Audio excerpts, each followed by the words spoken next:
Government కాలంలో పడేసారు మా tiffin బండి. ఎవరు పడేసినారు? వేరే వాళ్ళు తెలీదు, కావాలని పడేశారు. చాలాసార్లు తిరిగి ఆఫీస్ దగ్గర. అందుకనే మా అమ్మ ఇక్కడ పంపించింది. చచ్చిపోవడం పట్టు అవుతుంది. అందుకని మా అమ్మ దేనికి? ఎందుకంటే టిఫిన్ బండి ఎక్కడ పెట్టినట్లేదు అని చచ్చిపోవడం పట్టు అంటున్నా. అందుకని నేను వచ్చాను. మీ నాన్న ఏం చేస్తున్నాడు? లారీకి వెళ్తాడు. పడుచుకోడా? ఇప్పుడు ఆ బండి పెట్టుకోవడానికి లేదా? టిఫిన్ బండి కావాలి. పెట్టుకోవడానికి కావాలా? ఎక్కడ పెట్టావరా? ఏ హాస్పిటల్ దగ్గర? గవర్నమెంట్ హాస్పిటల్ దగ్గర. అందులో ఏ రాశావు? చూపి పేపర్ చూపి. ఆధార్ కార్డు లేదు.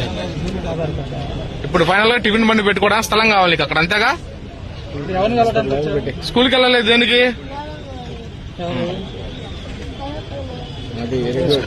స్కూల్కి వెళ్ళలేదా?